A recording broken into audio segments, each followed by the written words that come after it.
আপুনি বাৰু নিবনুৱা নেকি? যদি আপুনি নিবনুৱা তেন্তে আপোনাৰ বাবে ভাল খবৰ, কিয়নো আপুনি এতিয়া আধাৰ কাৰ্ড থাকিলে 5 লাখ টকা পাব আৰু 5 লাখ টকাৰে আপুনি এটা ব্যৱসায় কৰিব পাৰিব। কেনেকৈ পাব আপুনি আধাৰ কাৰ্ডৰ জৰিয়তে 5 লাখ টকা? তাৰ বাবে আপুনি স্কিপ নকৰাকৈ আমাৰ ভিডিঅ'টো চাব। এতিয়া হ'ল আধাৰ কাৰ্ড থাকিলে আপুনি 5 লাখ টকা পাব। এতিয়া 5 লাখ টকা কেনেকৈ পাব তাৰ বিষয়ে জনাবলৈ চেষ্টা কৰিম এই ভিডিঅ'টোৰ জৰিয়তে।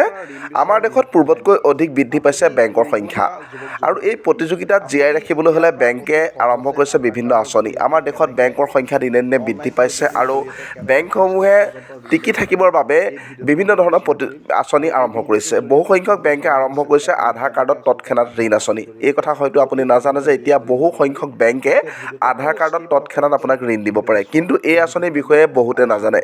যদি আপোনাৰ আধাৰ কাৰ্ড আছে তেন্তে এই আঁচনিখনত 5 লাখ টকা পৰ্যন্ত ব্যক্তিগত ঋণ ল'ব পাৰিব। কেনেকৈ আবেদন কৰিব আৰু প্ৰয়োজনীয় অৰ্হতাৰ বিষয়ে আজি আপোনাক সবিশেষ জনাম এই ভিডিঅ'টোত। চাওঁ আহক, স্কিপ নকৰিব, ভিডিঅ'টো সম্পূৰ্ণ চাওক। আধাৰ কাৰ্ড থাকিলেই ব্যক্তিগত ঋণ পাব। বেংকৰ পৰা ঋণ লোৱাৰ অৰ্থ হ'ল কেৱল হাৰাশাস্তি। যিদৰে বেংকিং সেৱা পূৰ্বতকৈ সহজ হৈ পৰিছে, ঠিক তেনেকৈ বেংকৰ পৰা ঋণ লোৱাৰ প্ৰক্ৰিয়াও আজিকালি বহুত সহজ হৈ পৰিছে। এটা দিন আছিল যেতিয়া মই বেংকলৈ যাওঁ, বেংকলৈ ঋণ এটা ল'বলৈ যাওঁ, বহুতবাৰ তাঁত বাতি কৰিব লাগে, কিন্তু আজিকালি বহুতবাৰ আপুনি ঋণৰ কাৰণে বেংকলৈ তাঁত বাতি কৰিব নালাগে। এতিয়া বেংকৰ পৰা আধাৰ কাৰ্ড দেখুৱাইও আপুনি অনলাইন যোগে উলিয়াই ল'ব পাৰিব ঋণ। এতিয়াৰ পৰা আৰু বেংকলৈ আপুনি যাব নালাগে ঋণ বিচাৰি। এতিয়া আধাৰ কাৰ্ডখন যদি আছে আপোনাৰ, আধাৰ কাৰ্ডখনৰ জৰিয়তে আপুনি অনলাইন যোগে ঋণ ল'ব পাৰিব। আগৰ দৰে কোনো নথি পত্ৰৰ প্ৰয়োজন নাই। আগতে যিখিনি বেংকত লোন ল'বলৈ নথি পত্ৰ লাগে, তেনেধৰণৰ নথি পত্ৰ এতিয়া নালাগিব। কেৱল আপোনাৰ আধাৰ কাৰ্ডখন যদি আছে তেন্তে আপুনি বেংকৰ পৰা লোন ল'ব পাৰিব। Instant loan on Aadhaar card scheme বহু বেংকত উপলব্ধ হৈছে। মন কৰিব, instant loan on Aadhaar card scheme. আটাইতকৈ গুৰুত্বপূৰ্ণ কথা কৈছোঁ, এইটো মন কৰিব দেই।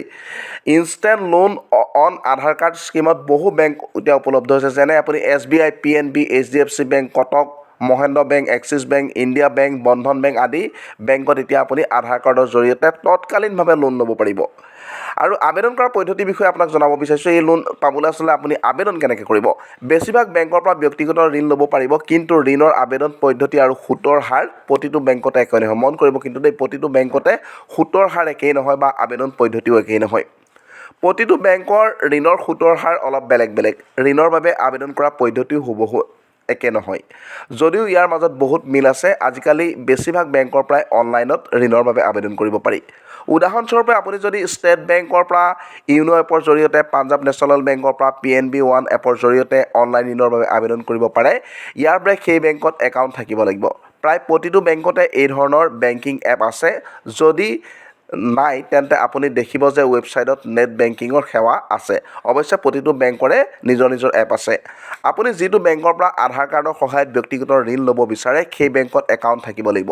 মন কৰিব, আপুনি যিটো বেংকৰ পৰা আধাৰ কাৰ্ডৰ জৰিয়তে ঋণ ল'ব বিচাৰিব, সেই বেংকটোত কিন্তু আপোনাৰ এটা একাউণ্ট থাকিব লাগিব।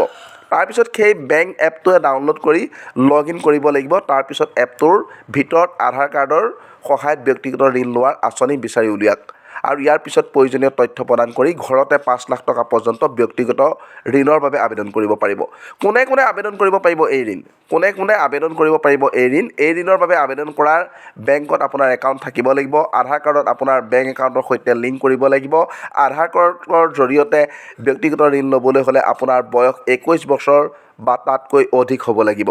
গতিকে এতিয়া চিন্তাৰ কাৰণ নাই, আপুনি বেংকত গৈ আধাৰ কাৰ্ডৰ জৰিয়তে লোন ল'ব পাৰে। যদি আপোনাৰ ক্ৰেডিট স্ক'ৰ ভাল, 750 বা তাতকৈ অধিক, তেন্তে আপুনি অধিক সহজে ঋণ পাব। যদি ইতিমধ্যে আপোনাৰ ঋণৰ কিস্তি বাকী আছে তেন্তে অধিক ঋণ পোৱাত কঠিন হ'ব।